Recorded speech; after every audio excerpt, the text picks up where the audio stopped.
Good morning, everybody, and all of my fellow travelers on Spaceship Earth. It is I, and I am Guy, coming to you live from Applewood Station. You can, this way, Applewood Station,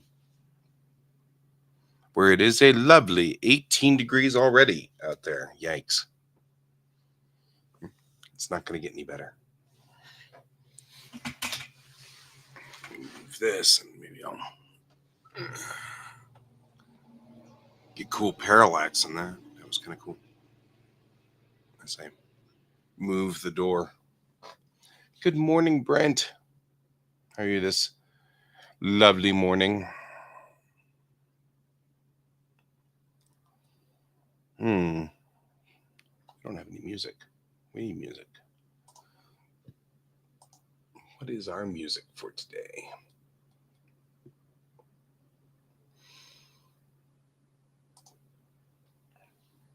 We'll do some indie rock. Because there's nothing funnier than an indie rock chasing you after you've gotten the idol. Hand me the idol! Throw me the whip!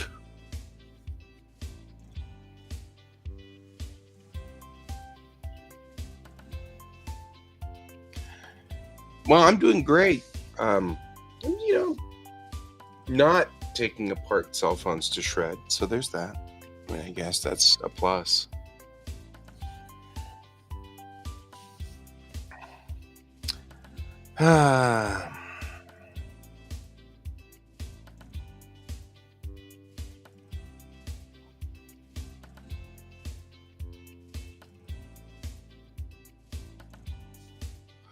So it's interesting. I am reading the reading for today's class, and we're talking about globalization, which is and has been, the professor warned me when we started, or warned us. There was a certain amount of charge to this. Because, of course, I was thinking about this in a lot of different ways, and it's interesting because I feel like when I read these readings and things like that, they're not down to a fine enough base unit. Because I've been saying for a long time now, there are two ways to govern people, and there's really nothing else. You either have a dictator or you have a democracy, and there are no other forms. And people will argue with me, well, what about a republic? And I'm like, that's still a democracy. Well, what about a monarchy? Well, that's still a dictator. Well, what about a monarchy with a republic? That's a democracy. You know what I mean? Like, no matter which way, either one person makes all the decisions or everybody votes. And we complicate it. We add things to all of them. We add levels or whatever, but in the end, you only have one or the other. And this is easier to illustrate in small groups. Like if you had, let's say, 10 people, right? With 10 people, you have to decide whether you're going to have hamburgers or pizza. There's one of two ways to do this. Either Bob decides you're going to have hamburgers or pizza, or everybody votes and the majority wins. It doesn't matter which way you divide it up. It doesn't matter if you have a representative come up and vote or whatever. In the end, there's only one of two ways of dealing with it. And the reason that I'm kind of onto this is that second version, that democracy, is the version of which you're enfranchised, right? And that's why it's important to protect, it's important to maintain, yada, yada, yada, yada, yada, all those things. But it's interesting because I'm reading about globalization here, and it's talking about the different kinds of mode of productions.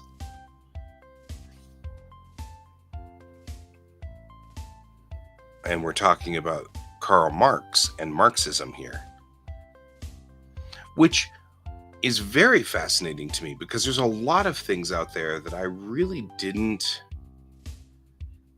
completely know until I started taking these classes. And here I'm thinking, man, I came up with all of this great stuff all by my lonesome self. And look out there, and people have invented it before.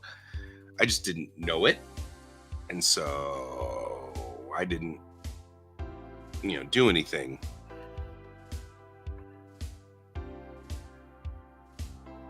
I didn't know that was that these people existed. And now I'm reading all about it and going, oh, somebody else has thought about it, which is fine. It's totally the way it should be.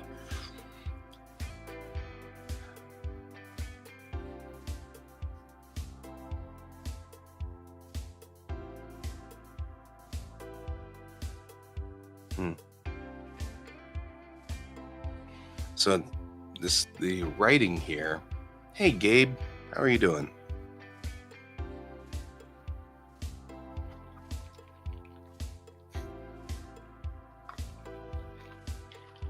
Welcome to the stream.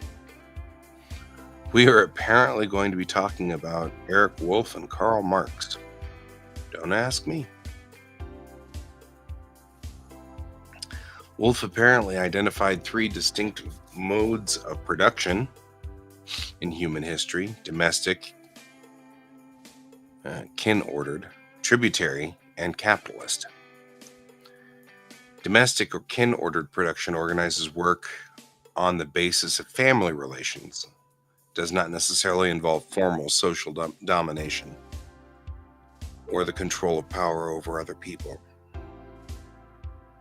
However, power and authority may be exerted on those groups. In tributary, the primary producer pays tribute in the form of material goods or labor. That's interesting. And individuals control the production through political, religious, or military force. And then capitalism, which is the one that's most familiar with us. The mode of production has 3 central features. Private property is owned by the members of the capitalist class. Workers sell their labor power to the capitalists in order to survive. And surpluses of wealth are produced. And these surpluses are either kept as profit or reinvested in production. The author is just bringing these up as thought processes, because that's not what the author is trying to further necessarily.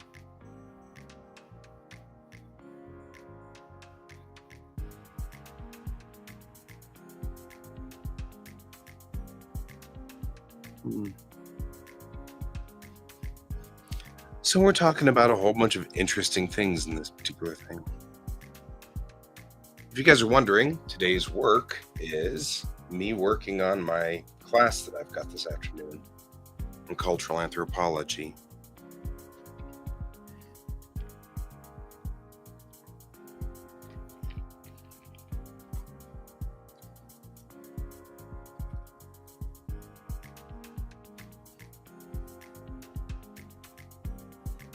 Yeah, now he's taking apart in the book.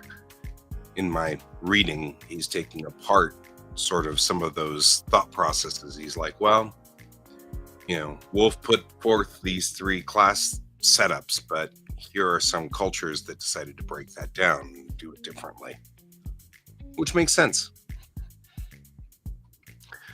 Like I said, I had been theorizing that democracy may have shown up in India 3,500 years ago, maybe even 4,000 years ago. And it may have popped up there because there's the city, the archaeology shows no indication of a massive centralized ruler, no indication of that. So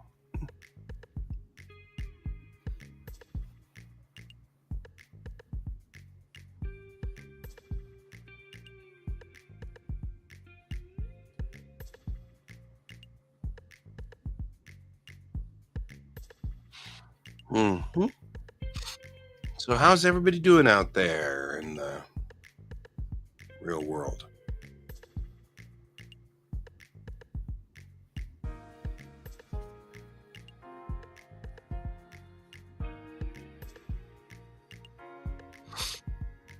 Everybody doing okay out there? Looks like our plum blossoms are blossoming out on the trees, and the apple blossoms are blossoming, which is great. Good morning, Jan. How you doing? We're discussing that it looks like the plum blossoms and the apple blossoms are blossoming. Look at that. Isn't that pretty? Let me just try to adjust this camera. There we go. You can see out there the plum blossoms and the apple blossoms are definitely blossoming.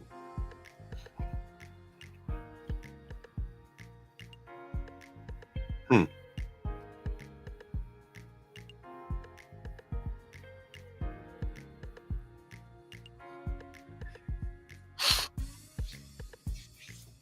I feel like I've read this piece before.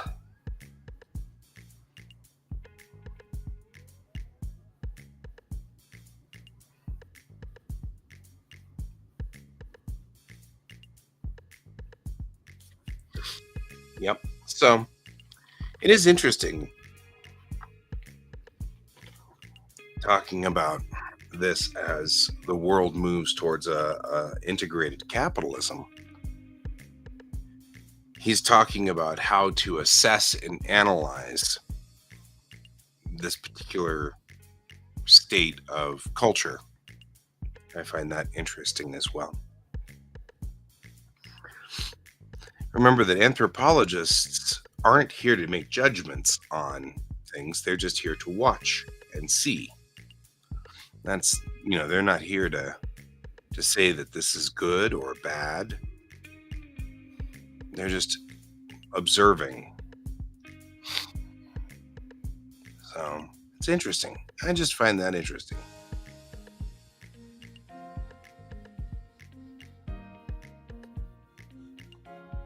Hmm.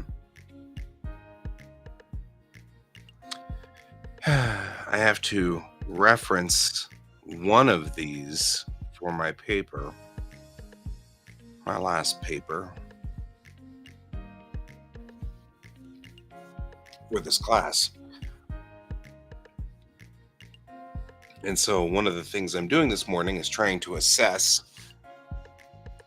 what is it that I want to talk about in this class or in this paper.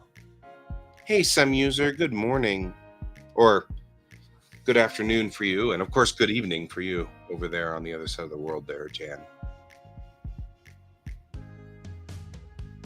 Or I guess it is kind of either coming up on very, very good evening or good morning for you, depending on where you are. But it is afternoon for you, some user. I've got that one pretty straightened out.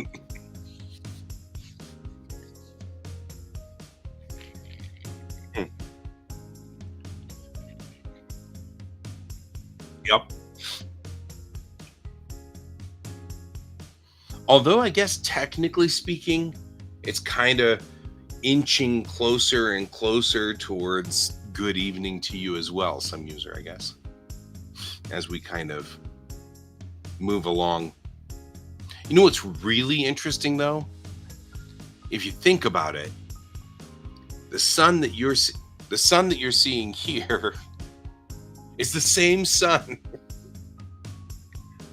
I had that experience at one point in time because when I first lived in Japan, we were right at the cusp of sort of this newer, different internet that we use now. And we kind of take it for granted today, but it was 2006. And in 2006, this video calling thing was still relatively new. And so dad would call, and I would call dad or whatever, and he'd be here in the States and I'd be over there in Japan. And we try to hit that point where it's real early morning for me and real late evening for him. And it was just weird to think about how the sun was striking both of our locations at the same time, And in a way, it was like, I mean, obviously in your brain, you know that that's a case. You know that that has to be real, but it's still fascinating to see it happen, you know? And so, you kind of think about that. It's the same thing with you, some user is like, I mean, Jan's in the dark right now, but that's okay. On the other side of the world.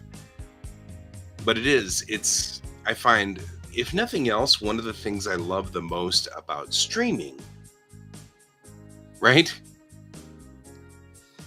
One of the things I love the most about streaming is that everybody is all here right now, but it's all different times around the world. That doesn't matter. It doesn't matter. We're all together right now, all over the world. I think it's also cool that it's 25 minutes after the hour for all of us.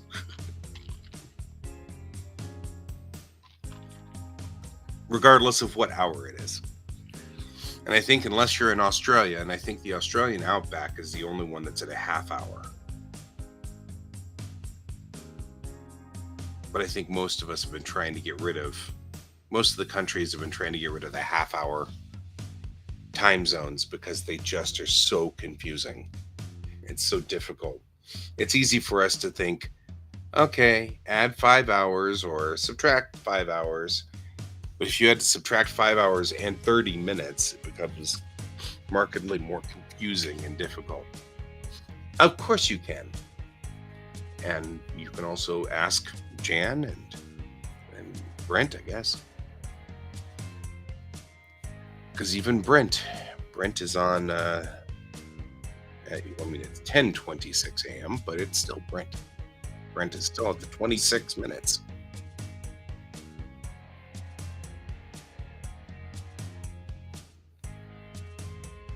Oh, that's a good question.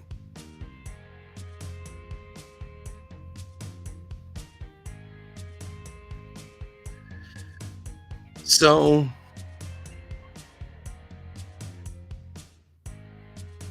I have a buddy who also is antisocial disorder or sociopath.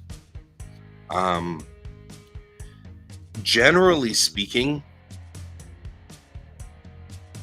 his problem seems to be against structures. So, for example, um, he doesn't seem to. He has to.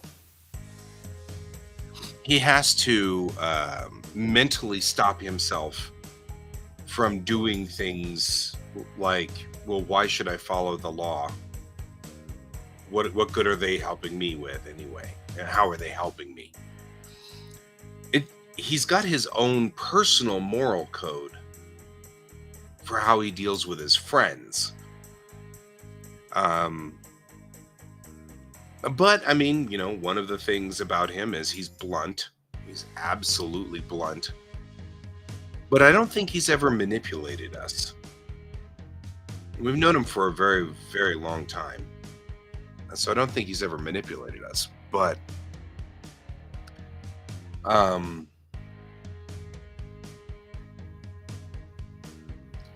yeah, I mean, it's like the worst possible case of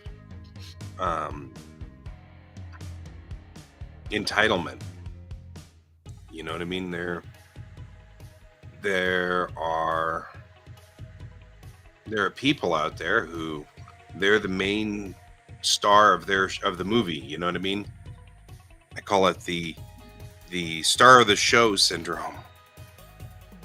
You're the star of the movie, and all the other people are supporting actors. And you believe that. You believe you're the star. And so, And the problem is, he has to learn remorse. We aren't necessarily born with remorse. Yep. You're just an NPC in this life. Are you my NPC, Brent? Is that what's going on here? Man. Do you just stand there in your shop waiting until I walk by to go, "Hello, traveler. I used to be a warrior like you until I took an arrow to the knee."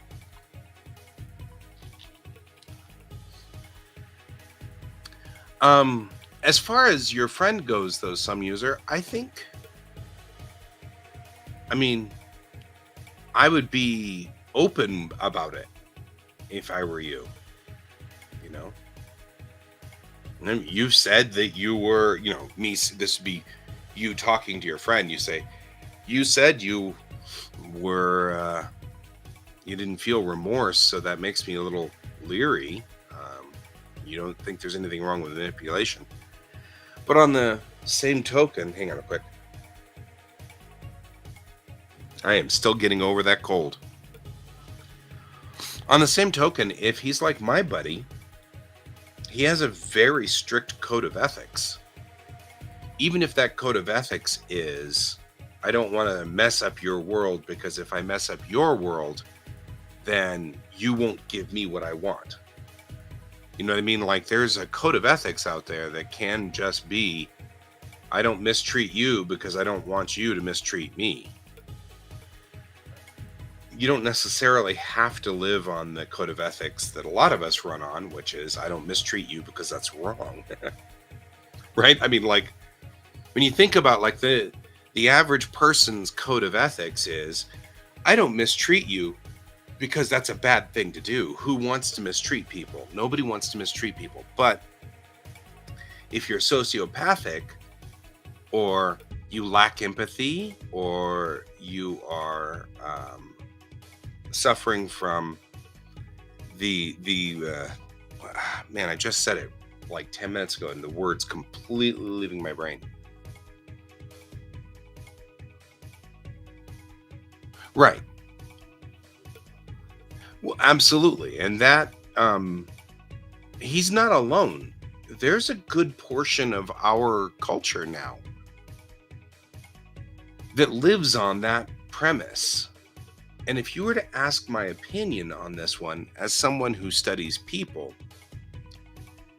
my belief is that somewhere along the line, when he was young or when he was growing up, he took a lesson where he saw something happen, and the lesson he learned was, it's everybody for themselves. It's a dog eat dog world. And if you don't look out for number one, if you don't look out for you, then you'll get messed up. You'll get screwed over. A lot of people take that lesson, and we kind of have to work past it in our lives, and some people never do. And it depends on how young he was when he learned that lesson. So, should you be worried about him? I don't know. I live with a lot of these people around me all the time. I mean, technically speaking, we've got a ton of them, and a lot of them are in our governments. And it's kind of a sad statement. You and I wouldn't steal something because that's bad. But we also, somewhere along the line, learned that when you steal something from a merchant, that merchant loses money and therefore cannot buy dinner and can't buy food. Right? So we learned that that just because I could steal it from you, we learned that hurts you, and that in turn hurts us. Right? I wouldn't steal from you because it would deprive you of a thing, and that would hurt you, and therefore I don't want to do it, because instinctively humans don't like hurting other humans. And usually, right, but I mean, that's the basis of our morality. Our morality is based solely on, well, not solely, Um, because a lot of people do what's right and don't know why they're doing what's right, but they're still doing what's right because it's right. Those people, though, we have to go through this phase. Everybody does, where we go, wait a minute, if it's right, but we don't know why should I do it? So like I said, the reason why we don't do it, the reason why I don't steal from you is because I don't want to hurt you. It would hurt you. If I walk into your house and I take a thing from your shelf, that thing could be a thing that your father gave you, or it could be a thing that your best friend gave you, and if I take it, you're deprived of it. And that hurts me. And know that because it hurts me because it hurts you. Some people get this belief in their head that it doesn't hurt people. If I steal this thing from you, you won't notice it. You wouldn't notice it was gone, and you wouldn't care.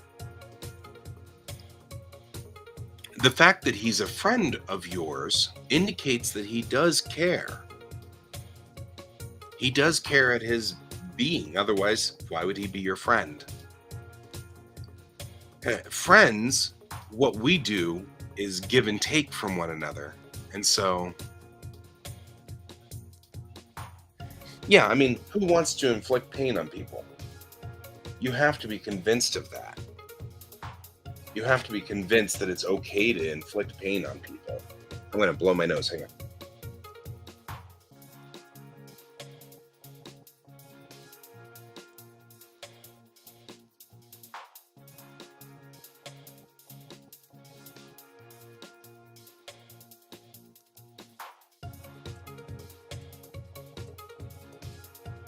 My apologies. I am still getting over the fact that the trees are all blooming, and that makes my entire sinuses. Bleh.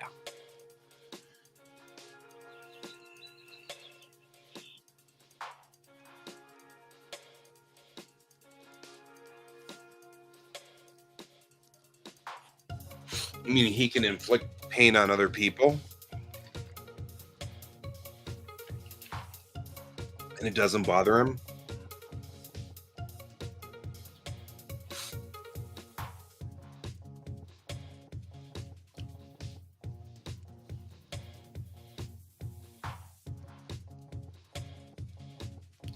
Well, like I said, empathy is taught. It's not instinctive per se.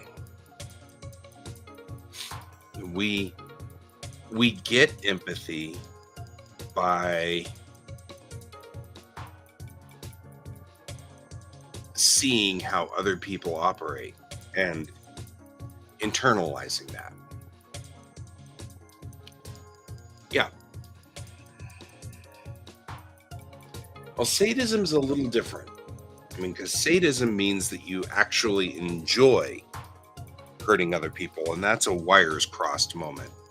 Parts of your brain have gotten connected wrong. And I don't mean that in a literal sense. I'm just saying that when we learn things as a child, we have to learn empathy. And that's a lesson that has to be taken from somewhere. We have to learn to empathize with people. We have to learn that that people are real. And that's probably part of the problem he's got, if I'm to guess, is that people aren't real to him. But he wants people to be real, otherwise he wouldn't be your friend. Right? Because we all need something from somebody. It is a dangerous combination. And it just means you've got to watch where your position is with him. You know what I mean? Like, where are you relative to him? Are you his buddy? Is he getting something from you? Because as long as he's getting something useful and you're willing to give it, then it's okay. You'll be fine. But if he thinks that you've stopped giving him the thing that he needs or whatever, that could be an issue. Although most people don't seem to be, I mean, even when they do have this disorder, they don't seem to hurt people. They just go away. Um,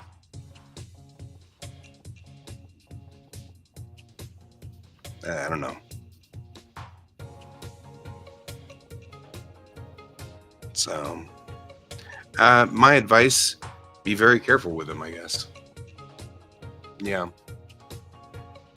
Yes. I think you're asking two questions, I think, if I may. Question number one, how should you deal with this? And that's up to you, I think. How do you want to deal with this? Question number two is, how should you feel about this? And feel about that as you will. I don't know. I mean, it's up to you as well. I tend to look at these people and say, okay, these are people who missed, what was it that my friend calls it? He calls it missed that day in class. What he means is that somewhere during their childhood, the rest of us learn this lesson. Either we learn to share in kindergarten or, like all of those things. Well, one of the things we have to learn is that everything has feelings, right? And it's just like us.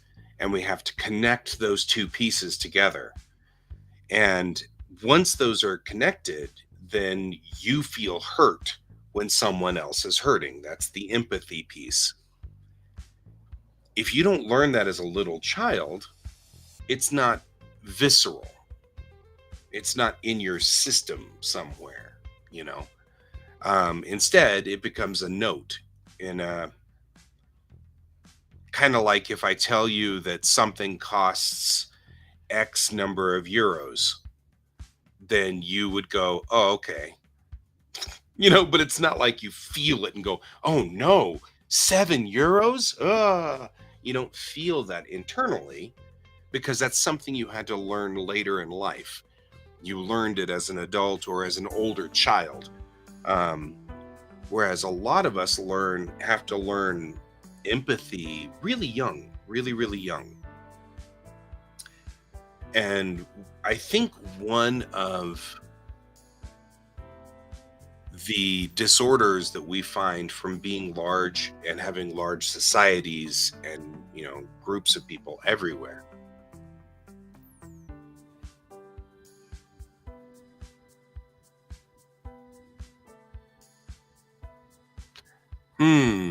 That's kind of what I'm trying to say, though.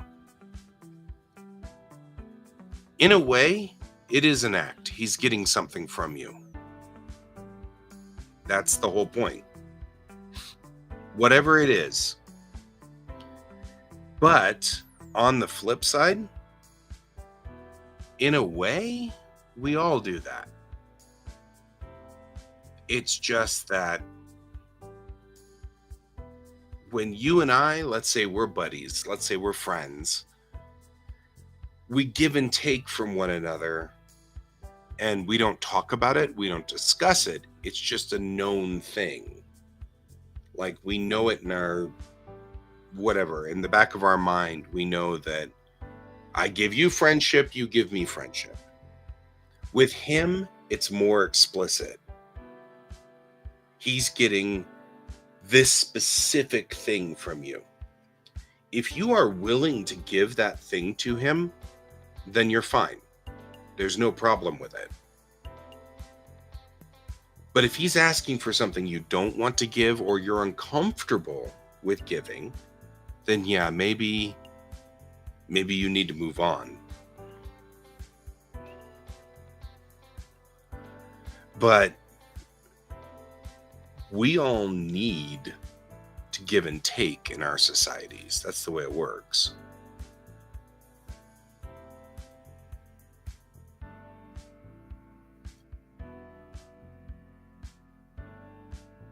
Yeah, Jan's not wrong. That's a good point. Solid point. You know, if it changes your personality, yeah, you may want to move on. If it changes who you are.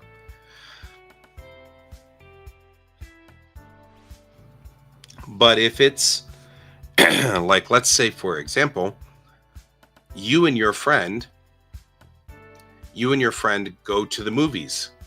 Well, you still like to go to the movies, whether your friend is with you or not. Your friend is going to the movies with you because your friend wants that from you. If you're willing to give that, then I don't see necessarily a problem, as long as you're willing to give that. You know what I mean? But if the friend wants something you're not willing to give, like let's say the friend wants you to help him steal something from a store, that's not something you're willing to give. You can be upfront about it. I'm not going to help you rob this store, you know. The thing I guess I want to make a point of is this is a disorder in the same manner that ADD is a disorder for me. And my disorder doesn't hurt anybody except that I'm bad at deadlines. You know, which if you're waiting on me for a deadline, this could be an issue. Right? But that's a disorder that you're willing to be patient with. You're still here on my stream, even though my comic book has sort of petered out. It'll come back, by the way. I'll be working on my comic over the summer, and you can stay here with me.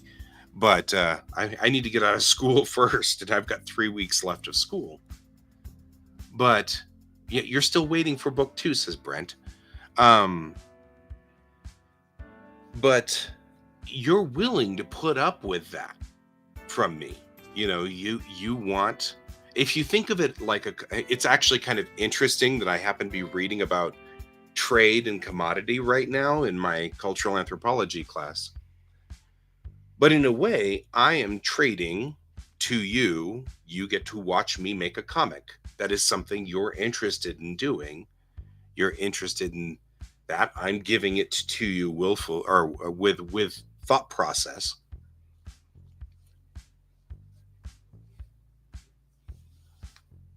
Yeah. So don't ever put yourself in a position where he can throw you under the bus.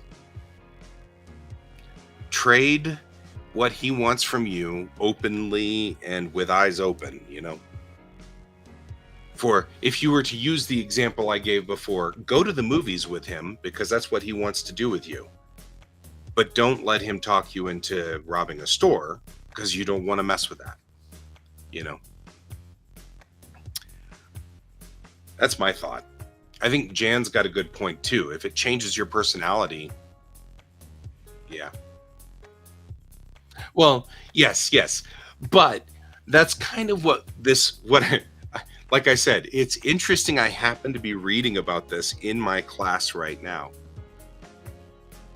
You are definitely here, and I assume you are here too because we like to chat and talk. And I think it's fun to talk about how you are in Europe and Jan's in the other side of the planet, and we're all like talking together like one community. And in a way, I think part of the reason that we're all here is because there's a sense of community in this small little, it's a very small community of like 6 people, but it's our community, right?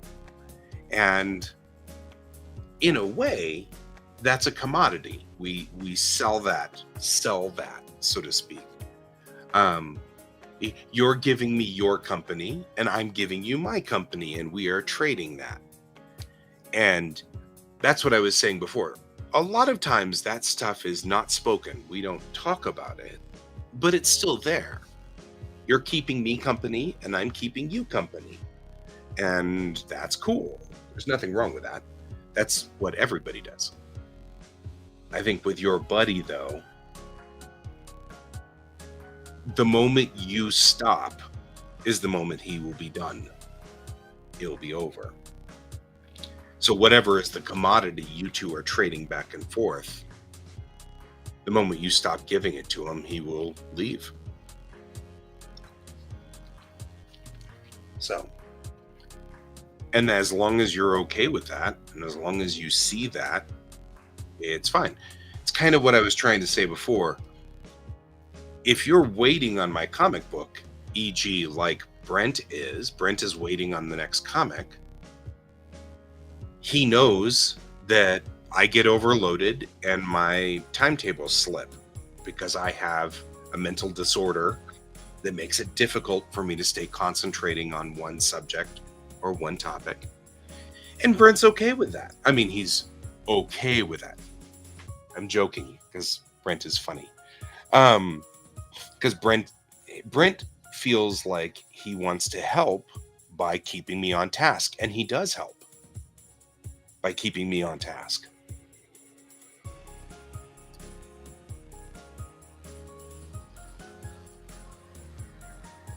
Yep.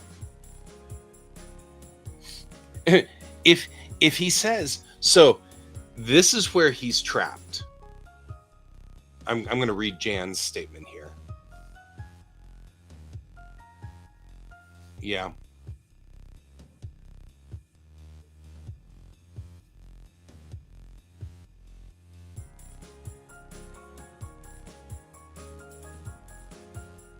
Yeah, yeah. Yeah. I'm with you, man. That's what you got to do.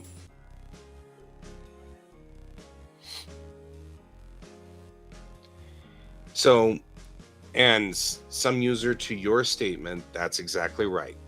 You say, hey, this is your problem and your responsibility. And if he says, it's not my problem, then you say, okay, you make a mistake and we're done. I mean, like, that's the way it goes. And if he asks why, you can say, because we trade as people, we trade back and forth on the assumption we're being fair. And if you cannot be fair, then I don't need to be with you. And that's typically what I do. I have a friend who is similar, and that was something I sort of said to him many, many years ago. I was like, hey, everything that happens in society, that's a big truck. Everything that happens in society happens because we are trading back and forth. And if you can't trade fairly, then I don't hang out with you. You know what? I should flip these, because if I put the picture outside on the other side,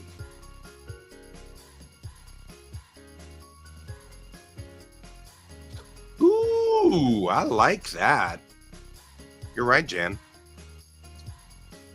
You are absolutely right.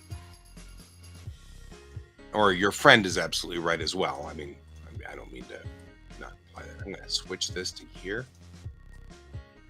Because see, this way, that is a good take. I like that take.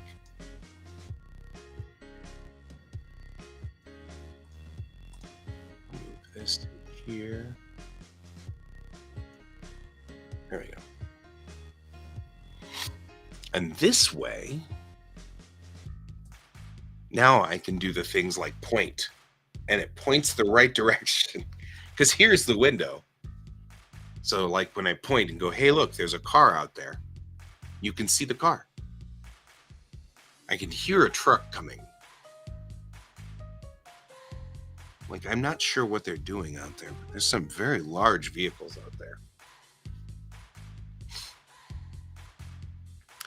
Yeah, and I think the saddest part about this whole thing, some user, is that you can't feel comfortable around that person. because you never know when they're trying to take advantage of you and trying to take more from you than you are giving to them. And that sucks. You'll have to be on guard for that. You have to watch. So, sorry, brother. Or rather, sorry, fam. I'm trying to use fam. Hey, Ray.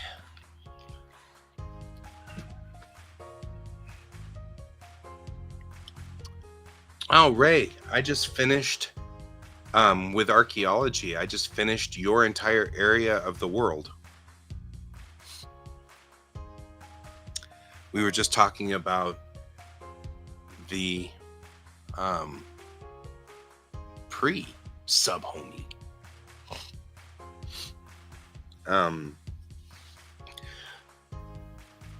Kids in the Gen X generation here are using fam, and I like that. Nah, don't worry about it, man.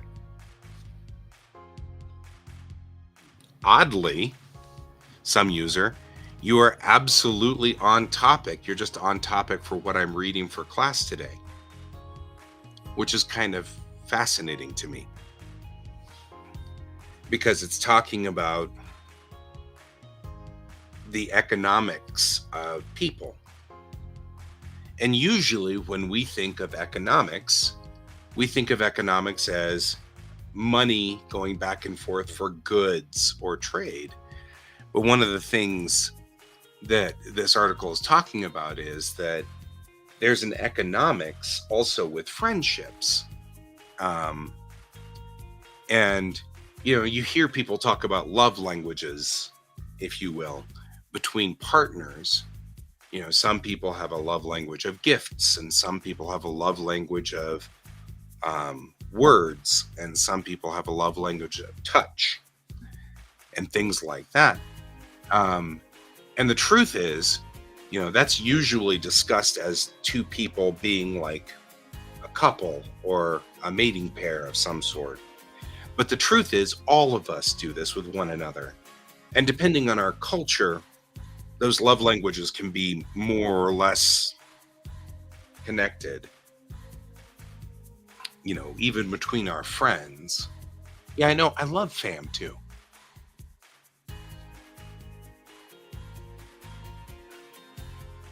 Gotcha. Yeah, I love fam too because so for me, and especially the more I learn about humans and the way that human beings work, the more I realize family for us, they don't call it family necessarily here. They have a specialized word that they call kinship. And anthropologists talk about kinship, meaning it's the people close to you. That could be your mom and dad. It could also be your best friend. It could be your schoolmates. It could be anything that's close to you. They call that kinship. And it doesn't have to be necessarily blood related. And the more I think about this, the more I'm like, that's an interesting trait. It's all right. I was just using your name in vain, as usual.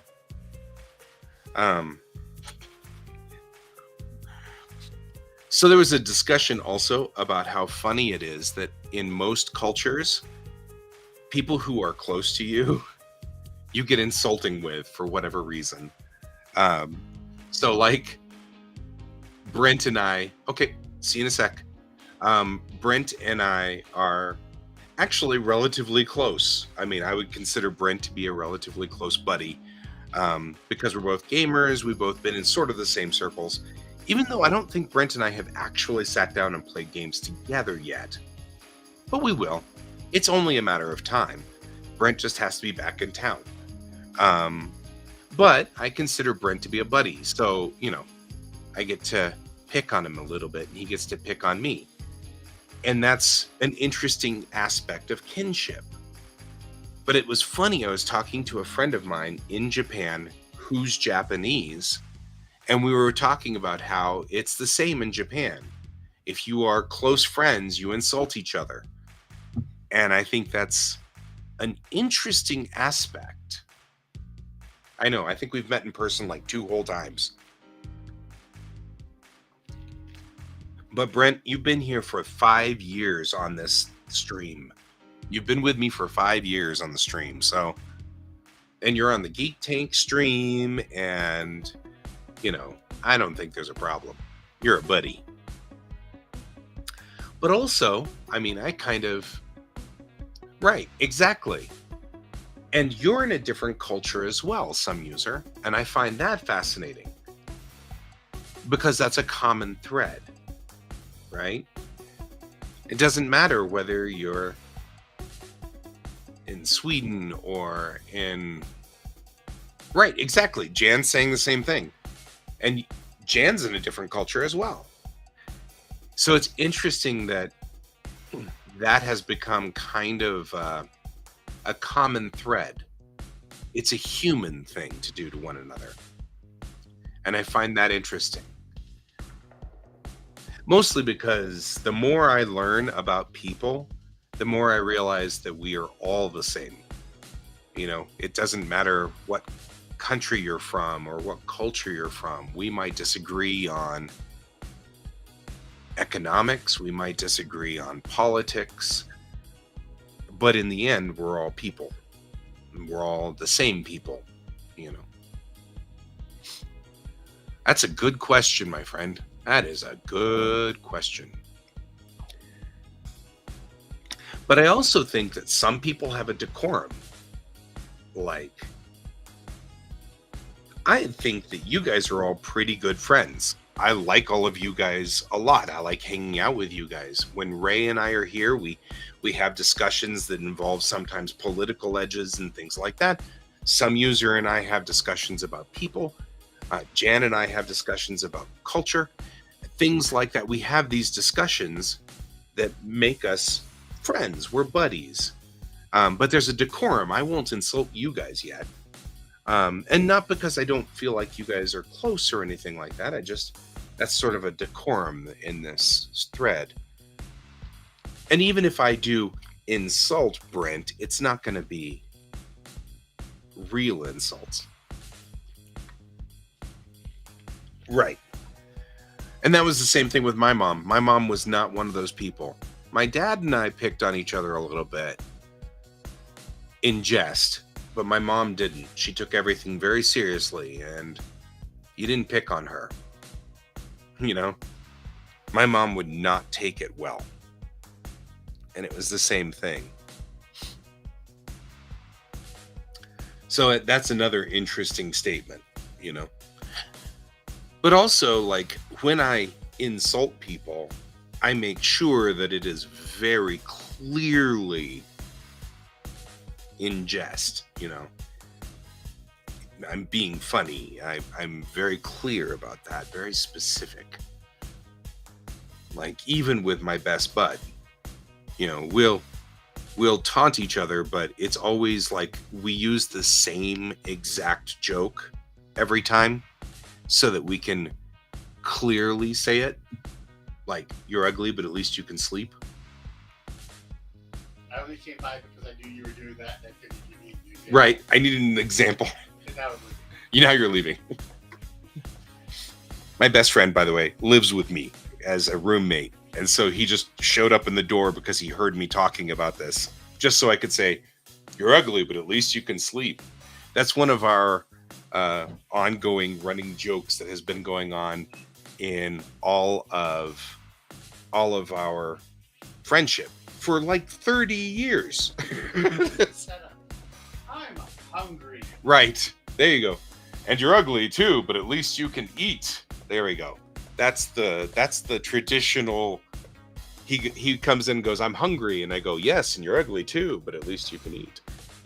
Or I'm tired and you're ugly too, but at least you can sleep, Yeah?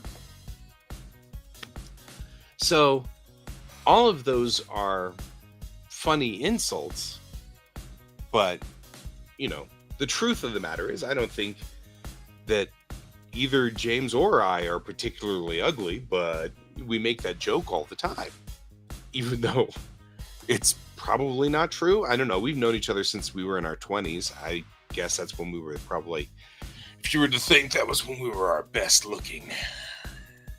Yeah. Well, and that's a thing. Usually, I don't know. Who knows? It's all things that I'm thinking about here. I find it funny, though, that we all have these discussions about, being friends and how we behave with one another. And yep. Right. Well, and there's sort of an unspoken rule. Like, both my best friend and I are overweight. And we both want to lose weight. It's a little bit more dramatic for my best friend. He's in the military, so he has to lose weight every time in order to pass. So there's never fat jokes. That's not allowed. It always has to be something that's clearly not the person. That's one of the rules of the joke thing, or something that, like, apparently my kid and my kid's best friend constantly joke about height because they both know that they are in their teenage years and that they're growing at a different speed.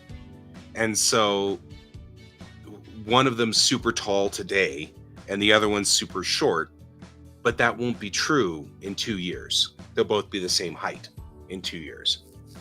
So because of that, it seems okay between the two of them for one of them to call my kid Shorty, and my kid calls the other one, does all of the how's the weather up there jokes, But that's because they both know that, they're both 14. So they both know that within a few years, both of them are going to be the same height, or roughly the same height.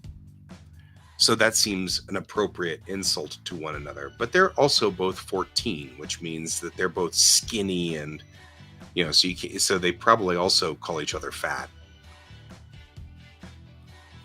Yeah. A long-haired Oompa Loompa.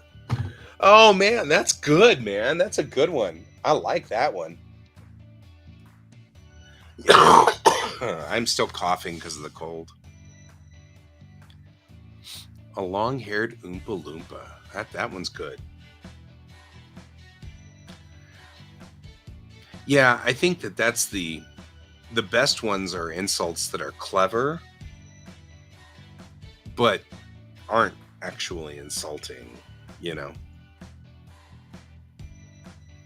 Yeah, you can't do anything. You can't ever do that with people when they're insecure. But there is an interesting thing about cultures, though, and that is the style of that joke. The Japanese are very blunt in their culture, and so they don't understand sarcasm. And Americans, as a culture, are super sarcastic. And so that causes a clash between me and my Japanese friends because they don't understand it, right? Because, somebody, like, they will say something like, I'm feeling a little overweight. And I will say, oh yeah, you're really fat. And what I really mean is, you are ridiculously thin. You shouldn't be worried about weight at all. But American culture, we're sarcastic, so often we say the opposite in that sort of flat tone to indicate, really? because they'll sit there and say, I need to lose weight. And they weigh in at like 70 kilos, 65 kilos. And you're like, really? Really? Tops 60 kilos. Tall, skinny, and they're, 60 kilos is about all they got. And you're like, you're not fat. But it is funny that is a cultural clash that I run into dealing with Japanese a lot. Because Japanese, of course, is my second culture. So I'm always working, interacting, and interfacing with Japanese people just because of that's my second culture. And it's fascinating that. Right. And that's an interesting other side note that's interesting, because it's not just, our sarcasm isn't taken well by British. And that's similar culture. And one can argue that the UK and the US have a very similar culture, especially if you're comparing it to Thailand or Mongolia or Sweden or our cultures are very, very close together. But that's the same thing. The British don't take well to the American sarcasm either. They think that's kind of a little abrupt. But Australians love it. And the Aussies will play games with us all the time. Oh, hey, look, Pepper's here. Why didn't I hear the beepy thing? So, of course you're here. No, I'm just kidding. We were just talking about here because I'm ugly. Because you're ugly. How long have you been here? Quite some time. Yes. I didn't hear the beepy thing, and usually I have OBS up. And so OBS doesn't give me a screen. So all I've got is I've got the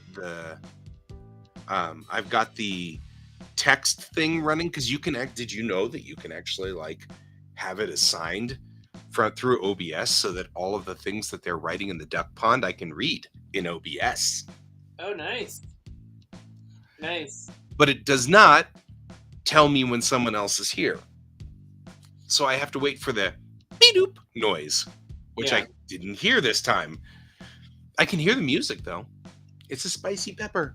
Yes. By the way, I like the beard. I just want you to know, I like that beard. It's a good beard. You're growing. Oh, thank you.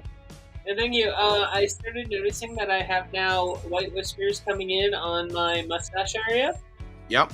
So with that, and the fact that my husband yesterday was like, hey, the white's spreading, you may not be seeing it anymore. Yeah. Because at a certain point, it's going to turn into looking like I am Santa Claus. Well, we can sit here and have this discussion, but... Yes, but the rest of my top of my hair has finally started, I'm starting to notice more and more grays. So it's like, the moment that this all turns gray and this is gray, I am definitely going to basically be like one of those people that ends up turning into Santa Claus. It's just like every single male in my mom's family kind of has this. Yep.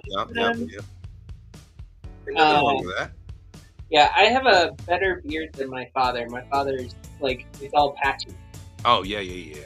And mine's not. It's yeah. But getting to the point of humor differences, Americans don't quite understand the use of the C word. Yeah. In Britain. I mean, I do. Speaking of Aussies, yeah. Yeah, I understand what it really truly means. It's like using the B word here. Right? Ray's like, what's wrong with Santa Claus? I don't blame you, right? There's nothing wrong with Santa Claus. The problem is I'm still in my early 40s, and I don't feel like I want to be Santa Claus just quite yet. Yeah. Okay. So... I'll wait until I'm in my early 50s for that. Then I'll grow out. I'm in my early 50s. Yeah. But I guess on the same token, for me, I started going gray in my 20s. And so I'm actually kind of just acclimated to it. Yeah. I, And I, I was just one of those people. And I keep saying, at least I have all my hair. I mean, yeah, some user, it's kind of nice. I will admit, my grandfather on my mom's side, he didn't start going bald until he was like in his late 70s. And then my dad did not go bald, but my dad's dad and my dad's brother both went bald, a lot sooner. So I'm hoping that one of my brothers got the bald gene, and not you. Yeah, I mean, I have a lot of other messed up genetics, but yeah. I want to address though. Some user, you had talked about the good for you thing. It's interesting because we can, if we use good for you in sarcastic way, that's also considered rude. Like if I were to look at that picture that Pepper's putting and go, well, good for you, like that with that flat tone, it'd be like, Pepper would be like, what? Wait, hey. Really? Because I would be like, bless your heart. Thank you. Because that definitely is another thing. Bless your heart. Which can be used as an insult. But only if you know what's going on. Yeah. Yes. Male pattern baldness does come from the mother's side.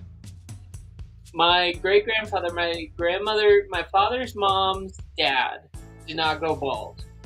However, that did not stop my uncle getting the male pattern baldness gene. Right. There's another thing that is very weird in my family. We start losing leg hairs as we grow older. So I'm about half of my hairs on my legs are gone. That's weird. Yeah, it's very weird. Yeah, I think that's a fascinating thing. I think also some user, you had mentioned that, and I was talking about the movie. What was it? Oh, come on. I think it's called Spirited. And it's with Will Ferrell and Ryan Reynolds. And it's another take on the Charles Dickens story, Christmas Carol, or whatever that story is called. Christmas Carol? Yeah. It's another take on that one, where the three ghosts, ghost Christmas future and past and all that stuff. It doesn't matter whether it's positive or negative. In Swedish, you say good for you, and it doesn't matter what it is, it's bad. Because, honestly, here you can say it genuinely. Pepper says, oh, hey, I got 20 candy bars yesterday, and I could say, well, good for you. And that literally is genuine, and it's, but he could also say, I won the prize that you wanted to get. And I'd be like, well, good for you. Because, whatever that prize was, I wanted it, Yeah. So there is a way of saying it, and both tones can mean something completely different. Well, it's kind of like when someone has to be explained, bless your heart. Mm-hmm. And someone's like, well, I'm from Virginia, and everyone there actually means bless your heart. And I'm like, that means that you've never picked up on the subtlety of why someone's saying it. Yep.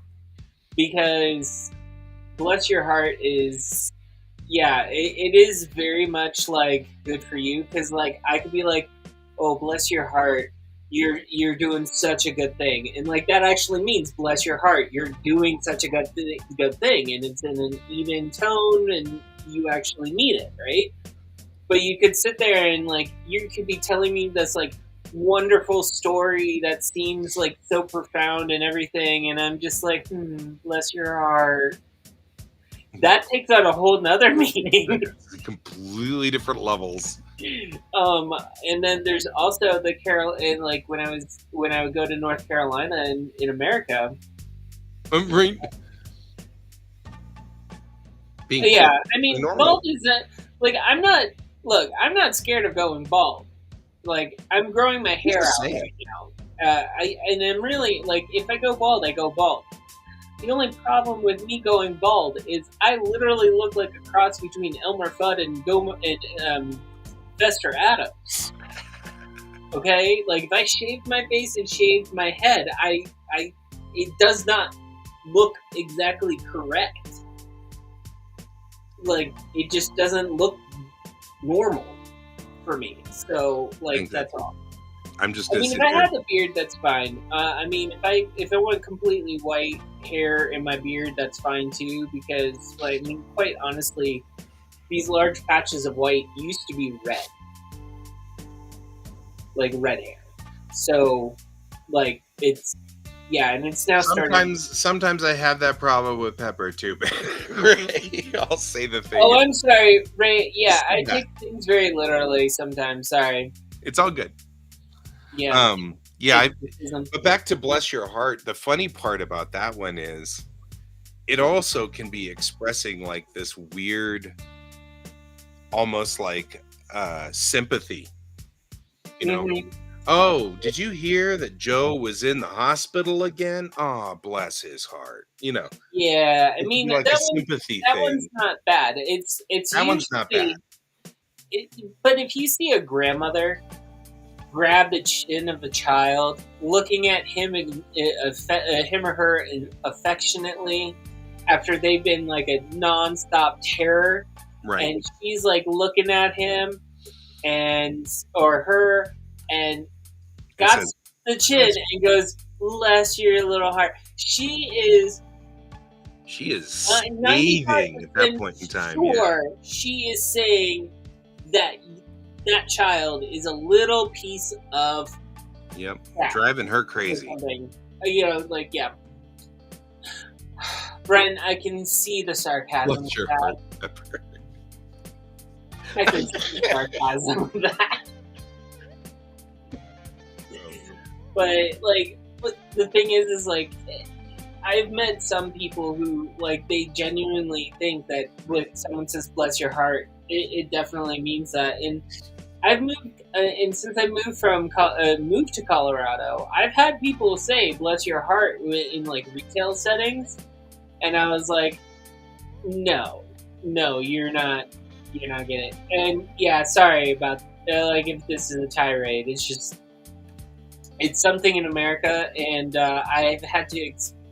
Me and one other person when we were in when I was in college, because I went to the International College in Miami, and we had to explain certain phrases to some of the Europeans there because they literally thought they were being complimented and it wasn't a compliment. Well, that is also a different problem.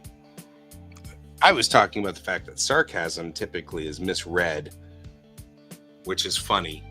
And I think it's interesting that we were talking about how insulting each other is a sign of friendship, but the way or the method that it's done often differs from culture to culture. Right. I mean, I was back east in Rhode Island for a family thing. And I told my cousin, me and my cousin were talking, and I was like, I don't think in this family our love language is showing each other on how we can insult one another. Like, if we're not making fun of you, we don't love you. Right?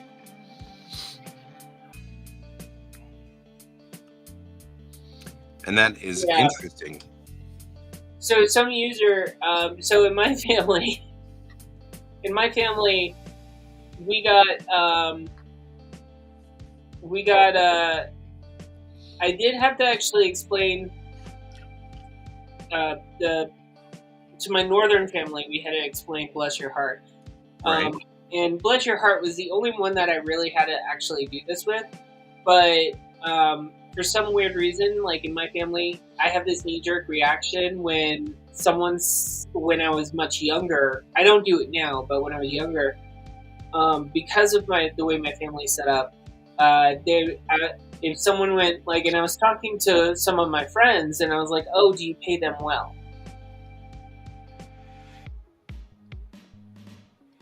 And yeah, my family can be kind of mean, I found out. But it's supposed to be like a joke. Because, you have to pay for friends. Yep. But those are usually the ones that you want to avoid continuing at a certain point in your life. And they're based off of really bad, mean-spirited dad jokes. Mean-spirited dad jokes. Well, I mean, the two people that said it to me the most was my grandfather and my father. Yeah. And it was not my father's dad. It was my mother's father that said it to me. My dad picked it up from him. Yeah. So,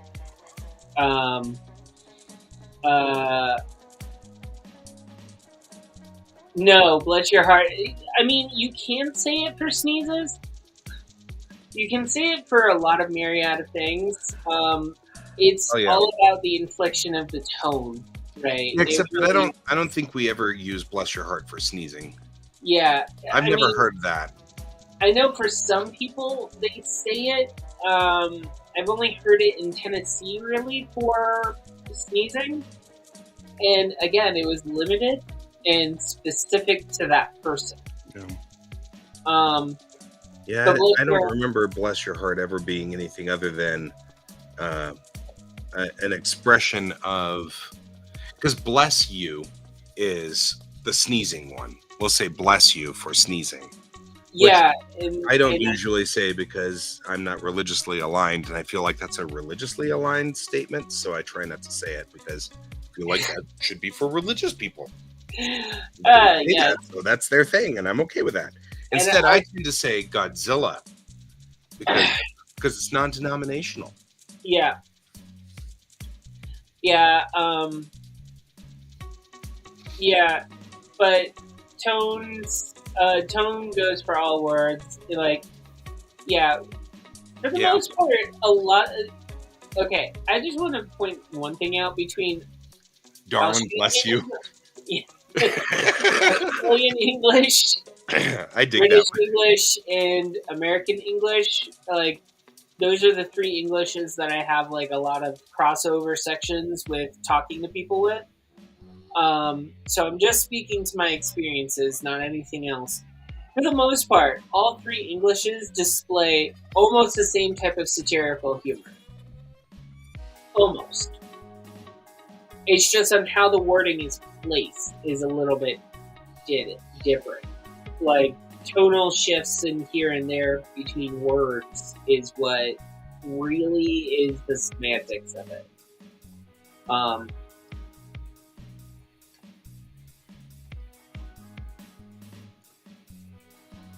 Yeah, I can see that some user. I mean, in America, some people who are non-denominational or identify as atheists will accept Gesundheit, but that is the German word for bless you. Right. So somebody had started with, God bless you, and then it was Godzilla for me. And now it's Godzilla. Yeah. There was a commercial on TV once a long time ago in like the 90s where the guy would open the refrigerator and he'd sneeze and one of the fruits in the fridge would go orange juice and he'd go, what? And then it was this commercial for orange juice. You need orange juice. If you're feeling sick, what you should do is have orange juice, sort of thing. And so for a long time, I was saying orange juice when people sneezed. But now that commercial is so old that nobody knows what I'm talking about anymore. And now it just sounds really weird. So I try to go with Godzilla. That one's better. Actually, I know the commercial you're talking about. You do know that commercial? Mm-hmm. Yeah. Yeah. Like I said, it was a commercial. It was cool. I liked it. It was I cute. think when that commercial came out in school, we started saying orange juice. There you go. Yeah. Same thing. Until our religious studies teacher basically was like, stop that. You're supposed to say God bless you. Right. And then went into the whole, because when you sneeze or cough, your heart stops for a second. Which it doesn't. Yeah. But that's okay. I know. I wonder where that ends up being, that is a myth, and I'm wondering where that myth came from. That one's an interesting myth. I guess somebody must have been listening to somebody's chest when they sneezed, but it's hard to tell because you sneeze and you jerk backwards. So if they're like here, you'd be like, achoo, and you pull away. Look, So- I'm also going to point out this same religious teacher that I was telling you about also told us that there was a gold-plated top to the pyramids in Egypt that was actually pilfered by people over time. So, Oh, yeah. I mean, semantics, again, like perspectives of things, folklore, things passed down through religious heritage type stuff. Sometimes it's never true. Yeah.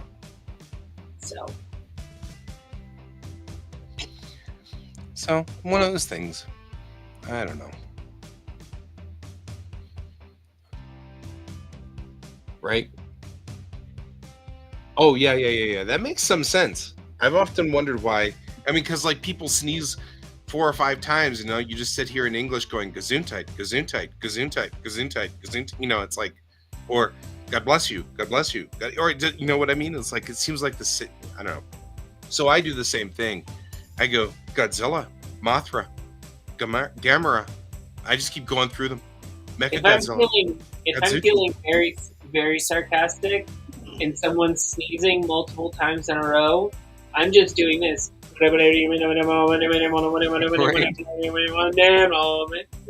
Yeah. So, again, raised Catholic, I have to have fun with it. Yeah. Oh, yeah. Yeah. I was raised non-secular, so to me, all of it still feels a little weird and strange. Like, I'm not sure why people do all of these things, because I was raised, in a secular household. Yeah. So I don't know. And now, as an adult, shrug. Right? At that point, you're like, dude, Yeah. dude, are you okay?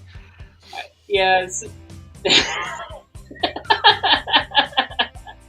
Yes. Yep. The exorcism approach. I mean, it does make people laugh sometimes, so it's like, it's fun because sometimes it will stop them from sneezing, but other times, like, I've done it and someone's like sneezing like on their 4th time and I'm doing it and I made them laugh and it makes them sneeze some more. Right. It's hysterical. So, but yeah, so I'm almost done with that picture that I showed earlier. Mm-hmm. It's a pain in the butt. I'm gonna say that right now. I'm not looking forward to doing the scrolls at all. Not at all. No. But I still get to do a sculpt, and I have a little sign I still have to figure out how I'm gonna do that says Father on it right next to the sculpt. Uh-huh. So, but, yeah. What you doing? Working on a secret project? Yeah, I'm working on one of my school projects. But I can put it up on screen here in a minute. Well, I wanted to ask you for a second there. The lighting outside was like coinciding with the music. It was like pulsing or something. It's very weird. It's because the camera has issues trying to figure out what its light adjustment is. And so it starts to pulse at some point, and then I get annoyed with it. But then I tried to do something to fix that the other day and ended up making it so that at the night show, it's just a black screen. You can't see anything. So now I'm like, well, maybe pulsing isn't so bad. Is that the park near your house? Yep. Isn't that cool? It is very weird that you have it aimed at the park. It seems like you're looking out for people. Like you're the neighborhood watch now. I am the neighborhood watch. That's it. We're gonna get you a cape and a mask, and you're gonna be neighborhood watchman. There you go. Yeah, generally speaking, I mean, obviously, it's totally fine, but I do kind of like putting it's because I keep talking about what's going on outside all the time. And it's like, so I figured I'd just aim a camera outside. You guys can see what I'm talking about. Yeah. So. Oh, so what I was actually going to tell you, like, before I came on the show, I watched this morning. I watched this, I don't know if you stumbled across the YouTube channel or not. It's, he calls himself the Tokyo Llama. The Tokyo Llamas, huh? Yeah. So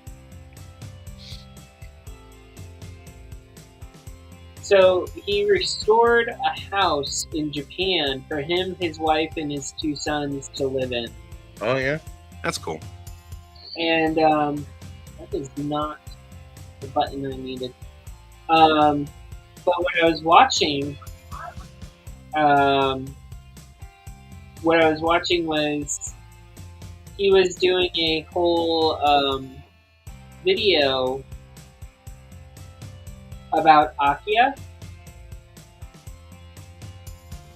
Okay. And so essentially where this is going is he was working with someone who tries to get people to come from other countries or even other parts of Japan to start inhabiting villages that are starting to become dead. Mm-hmm. Yeah. And so now it got me thinking, like, if we had the money, would we want to go to one of these villages and just buy the houses and restore them with modern conveniences inside them and start living there in Japan? Mm-hmm. Because as Americans, we can own property and houses in Japan so long as we keep up with payments of the Japanese government requirements and stuff. Yep. Mm-hmm. But what I found interesting is there is someone there that's working with the Japan local governments, and they're restoring some of these things. I mean, I'm not saying getting a green card exactly. Like, you can still go to Japan, you can buy one of these houses, and you can actually run it like a business, where it's basically you buy it, you fix it up, and then you have people be able to rent it out and stuff like that. So, like, they have people that do that. They have other people that go to Japan and they literally, like, they've applied, they can work there, all of that other stuff. As far as getting a green card, I don't know the process. It looked really interesting, but then they ended up going to the Village of the Dolls. And it's this village in the mountain, and there's only a few people left that are actually living in the village, but there's this woman there that makes dolls of previous people who lived in the village. And they're everywhere. I mean, everywhere.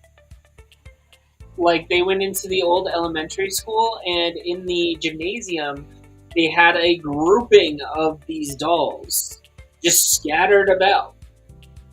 Yeah, that's not creepy. Yeah, I was just like, nope. And I'm just, like, picturing, like, Why hasn't Hayao Miyazaki come up with a film where someone visits one of these types of villages, and at night the villages, like the people who are left there, say, please don't go out at night if you don't want to. It's just stuff happens and it's weird. And this little girl basically in the film doesn't listen, goes out at night and watches the dolls come alive. Like, that's what I'm thinking. Why hasn't Miyazaki done this yet? Because that's too creepy for Miyazaki. Fine, Junji Ito should do it. Yeah, I was gonna say that's Junji Ito's zone. It's definitely way too weird for Miyazaki. Oh, come now. It would be fun to watch Miyazaki go that direction. I mean, maybe, but still, yeah. Yeah. But I was just thinking, like, what else? Like, where else can you see that happening? Like, it's a pretty village, though. Very nice. Just filled with dolls. Just filled with dolls everywhere. Yep. Yeah. So. Yeah, that's not super creepy. So yeah. I don't know what this link is for. Oh, I think that's probably, yeah.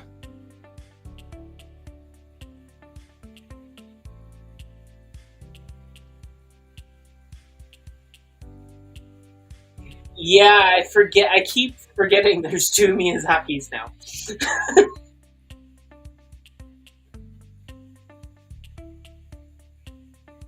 Oh yeah. Yeah.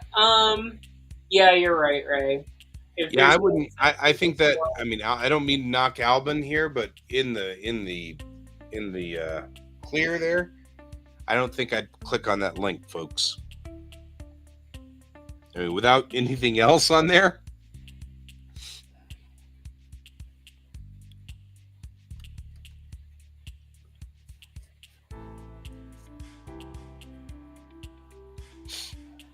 Oh no! I've seen this meme. Oh, it's you. That's right. Never mind. That's definitely some user is legal.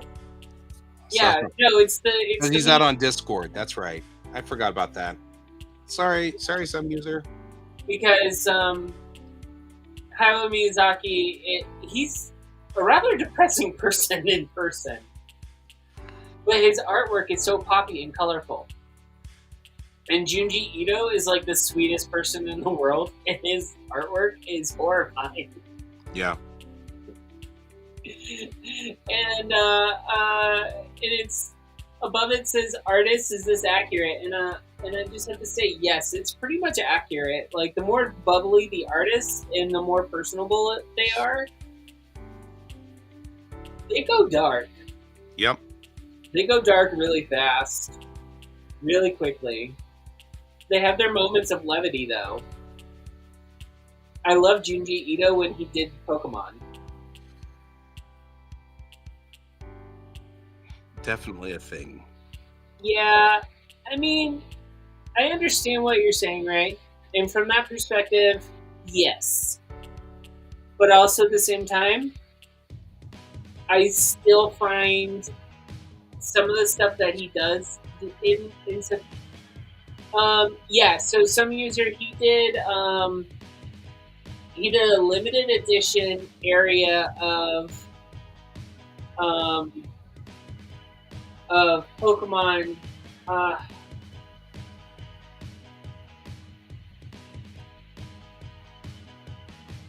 where, like, he made the Pokemon in his style and everything, and yes, like, they allowed him to differentiate, use his style and everything. If you look it up, it's nightmare fuel. It would be like, it's one of those things that he does. Like, I think there's a Yeah, because I'm looking at it right now, and he has the two most popular finds. Is the one where it's like the abandoned doll Pokemon.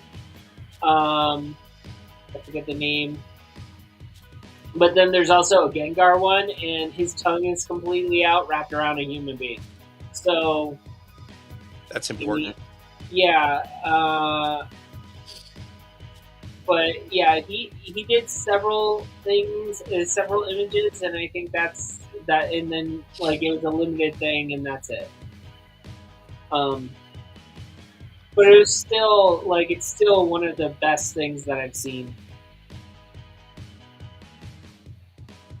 Kitaro Lives Alone anime? Yes, I have seen Katara Lives Alone. I have not.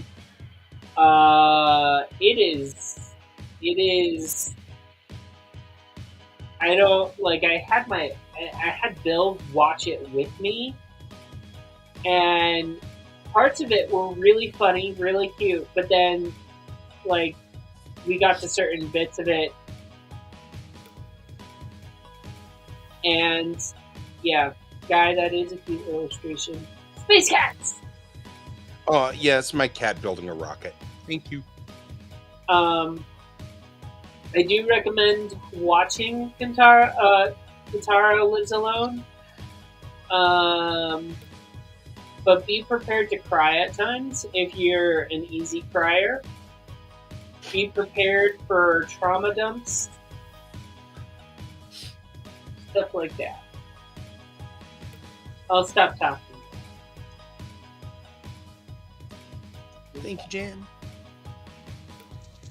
So, You don't have to stop talking. I'm just drawing. no, it's fine. And everyone doesn't want to talk about Kintaro. I have no idea what that was. It's way too early. I guess.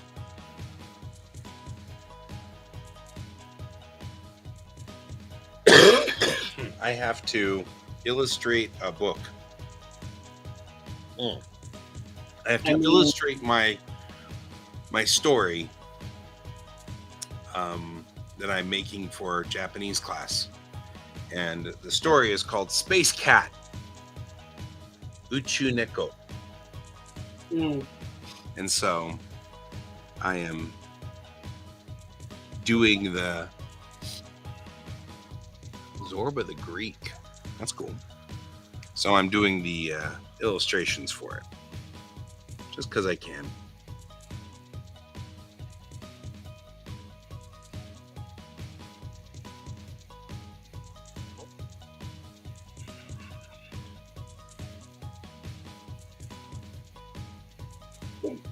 Catnick.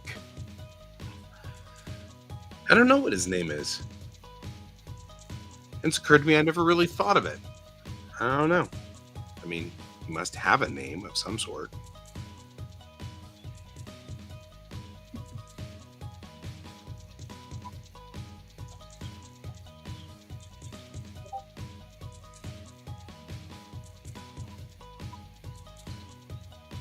Lycat. Right, you're just making a whole bunch of space references. I dig it. I dig it. You can always name the cat Nuka Nuka. Right? I feel like his eyes need to be much bigger. Especially if you name him Nuka Nuka.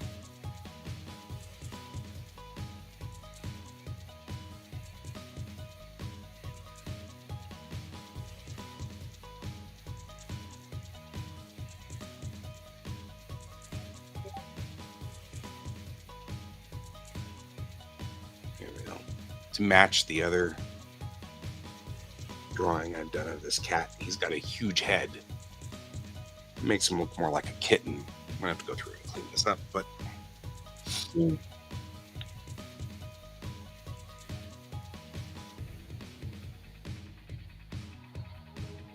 Oh, wow.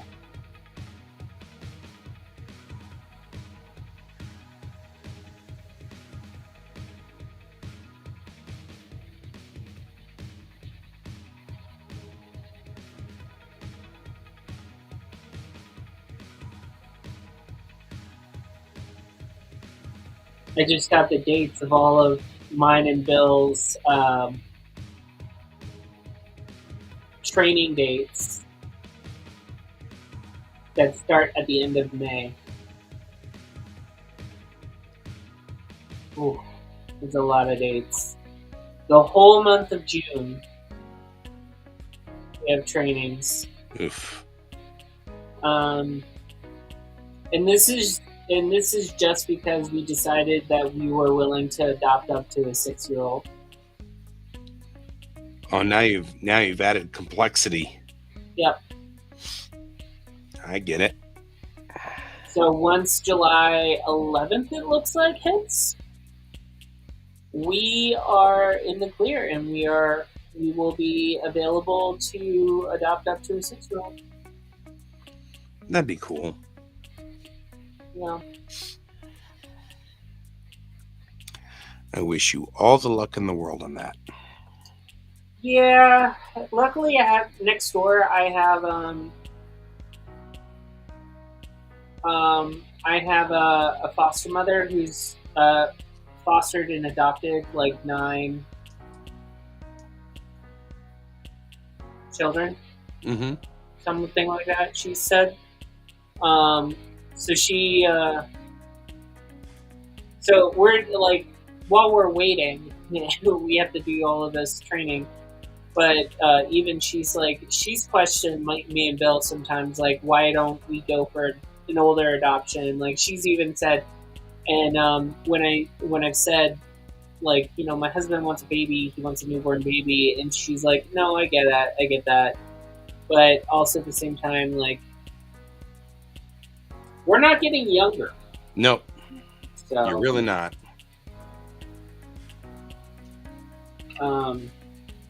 So, and unfortunately, no news yet on if we've been chosen or anything like that. So, let's hope that it happens soon.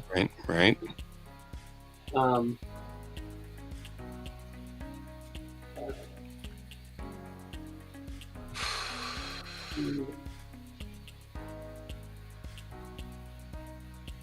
I'm like, how do I do this the best way? It doesn't require me to manually go through here and clean everything up. Dang. Yeah, I mean, some user. My father was 19, and the following day turned 20 when my eldest sister was born. My parents were very young when they had me. And then my younger brother is 20 years younger than me. And so he was like in his 40s when he had my brother. Yeah. I watched my younger siblings and my father, and I watched on how my father somewhat struggled sometimes with them.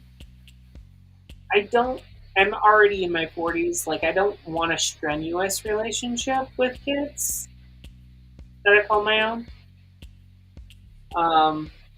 There are definite benefits that they will have with me, their parent, though.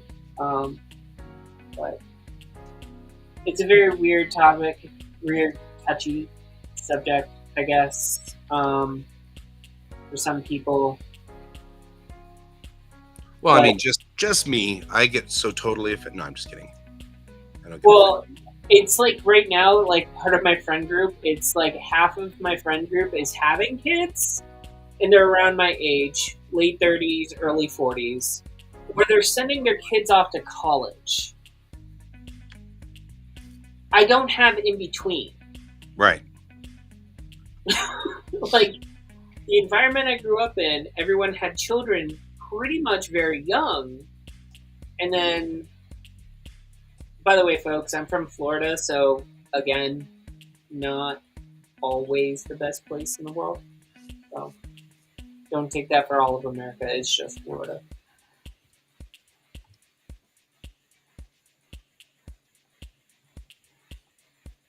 Sorry. I feel like I insulted people and I didn't mean to. I'll just behave myself now. I actually was not listening close enough to tell whether you did or did not. So I will make no judgment.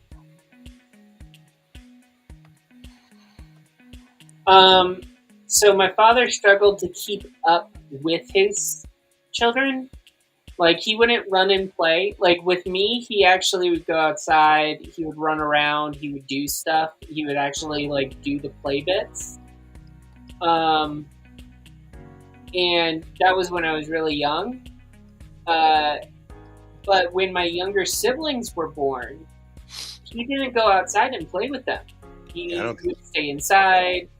He didn't, like, he would play with them, but not in the same way as he did with me and my older siblings, and from that period. Yeah. Yeah, I mean,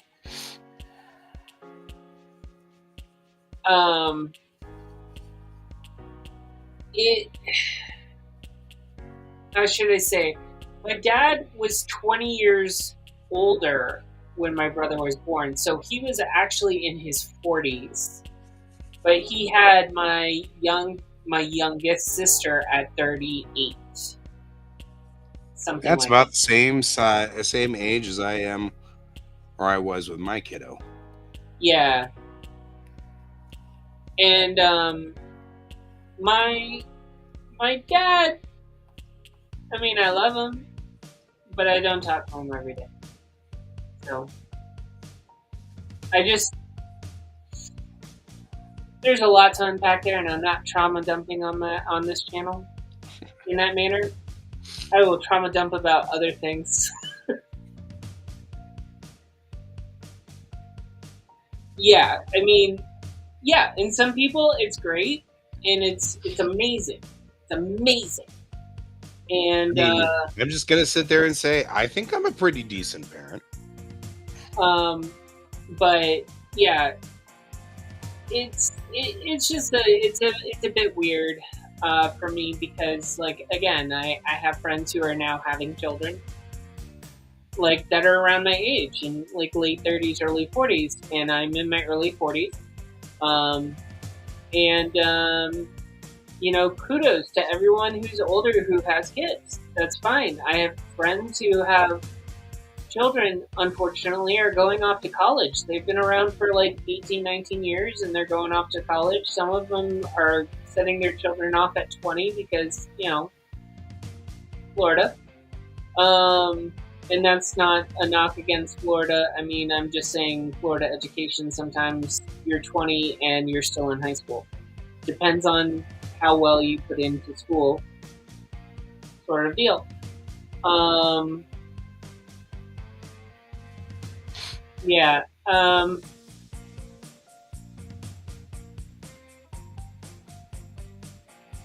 Yeah, so, I mean, I understand what Ray is saying, too, because that is exactly what I grew up with. So, my father was actually a better leader on, somewhat, with my younger siblings, in a lot of other ways, just not the playing ways, like how you dote on children and stuff. Oh, yeah, no, I am definitely a funny uncle. They call me Uncle Pepe. I think for a little bit, one of them called me Tito Pepito. So, you would think that they're more responsible, but not all people get the responsibility things gene kicking in. That's been my experience.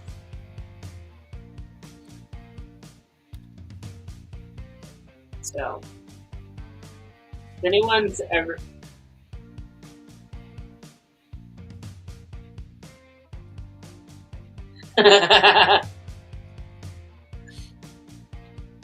Well, I'm happy that Pepe Chow is yeah, go for it. That is awesome. So, no, trust me, all the trainings, just to let everyone know, like, some of these trainings that I do for the adoption process, they bring up a whole bunch of things, and then I have to go to a therapist and discuss what's brought up and triggered during these classes for me, because I'm being taught, okay, this is on how some kids are going to come to you, and this is on how some kids are going to behave, and so you can't do this. You have to kind of guide back more this way and do this stuff, and you have to tell them, speak to them, and have them talk out the dialogue, because they may not understand some of the emotions that are impacting them and all this other stuff. So I have so like a lot of this stuff that I'm learning and going out about, it's very,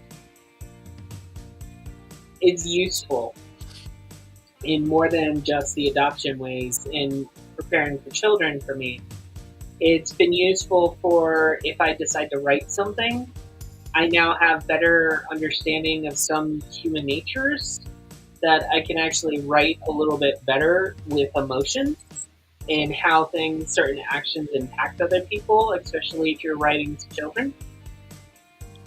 Stuff like that. Okay, I'll be quiet now. All of a sudden got self-conscious. Hmm? You all of a sudden got self-conscious. Yes, I did, because you're not talking and you're just drawing, and you're making me feel like I'm not doing much, and I feel like I'm also complaining. I don't know what I don't know. I'm just drawing, man.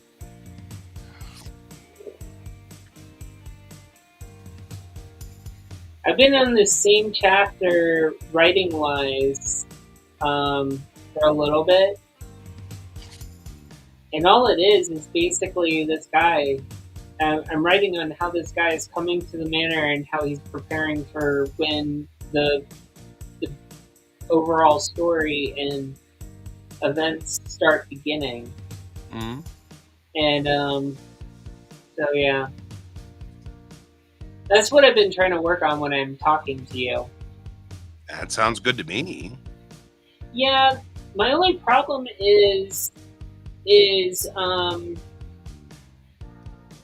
I want this character to have like a full day and a half before he meets everything, before the events start. Mm-hmm. And so I'm having trouble with the following, with the gathering of everyone to like do that, because like it's almost set up where I should be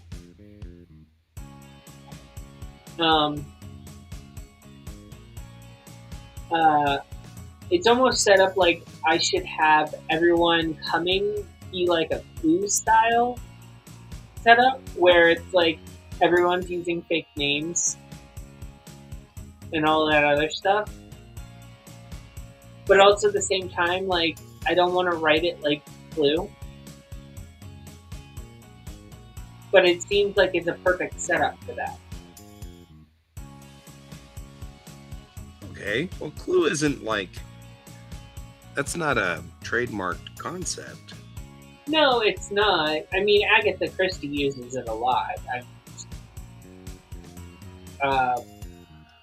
But also, like, I don't want it, like, the people coming aren't like Knives Out, where the original Knives Out movie, it's all people that have that were family, or Glass Onion, where everyone knew one another from college. Like, I'm not writing something like that. Like,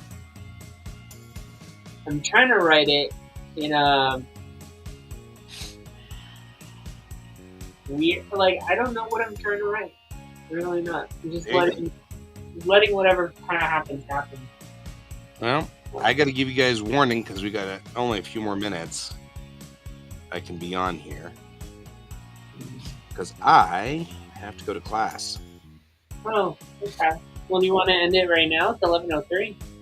Nope, not yet, because I want to finish putting in the shading on this. Okay. Mm. I mean, this has to be done, so it won't make any difference if we do it now. But I do have to. I just wanted to give the fair warning that we were about to start paring down here in a second. There we go. Kind of like this picture though. It's very cute. It's very cat cute. It goes with the other pictures that I've been doing so far for this. But then I realized he was like, in your project, you need to have 10 pictures. And I'm like, oh crap, I have 2. So I'm like, well, I guess I'll be doing that one for a while now. What is the point of this project? So we have to. It is designed to be an exploration of another culture. That's fine. I don't really need to. So taking another language in college is part of your, world studies credits, typically speaking. It's not true for me. I've already been to Japan. I've already lived there. I don't need to dive into their culture necessarily, but it is a requirement for the class. So we have to do a few of these like projects where we, delve into the culture of some sort. And so the requirement here is to make a children's book and write it in Japanese. So I decided to write a children's book called Space Cat. And they said, well, when you do it, make sure you put 10 pictures in there. And I was like, okay, because originally I was just going to illustrate it with like a couple of 3 pictures, picture here, picture there, would be fine. But then it was 10 pictures, and I'm like, well, that's a lot. So you were told that you're writing a children's book. Yeah, I was writing a children's book, and I think that what they meant was, go out onto the web and find 10 pictures that sort of illustrate the point. And so I didn't notice that when I started this whole thing. I just went on ahead and said, oh, I'll make a children's book and I'll put like 5 pictures in there and it'll be great. Then they said 10, and I was like, what? Wait. How adherent are we on this? I would like to point out that normal children's picture books are about 20 pictures. Yeah, I know. But this isn't supposed to be it's not supposed to be a full-fledged picture. I mean, we're in basic Japanese, so I can't imagine that we're supposed to be, writing a full-fledged. Anyway, it doesn't really matter. Gotcha. The long and the short of it really boils down to, I set myself up for this, and now I can't get other artwork because it won't look like my artwork, and it'll be jarring and it won't match, and that'll drive me crazy. So now I'm like, well, how long will it take me to just rattle out 10 pictures? It shouldn't be that long. So here we are. Thus, here we are. So that's all right. I'm having fun doing it, and it's not horrible. And as I've been telling my kid, it'll go towards my hopefully getting an A in this class. But the class was not designed to have artists in it. That wasn't the plan. So I can't imagine that this is this isn't a requirement that every kid in this class has to draw 10 pictures. Like I said, they were supposed to go out onto the web and find 10 pictures. Mm-hmm. So, anyway, long and the short of it is, I kind of locked myself in this bizarre little I have to make 10 pictures thing. So, so anyway, I've got 3 so far. But really, honestly, I found out I needed 10 last night. So, because they've been doling out, they've been trying to get us to do this one step at a time. So they're not trying to get us to. So they've been concentrating most of the semester has been concentrating naturally on the writing of this, not the drawing of it. So, like I said, I don't think they expected us to draw it. So, I didn't think I was going to draw it either, but then I was like, I can draw this. You know, I'm like, I don't think I like this. You know what I should do though is instead of maybe I should just draw like the head and top torso of the cat every so often.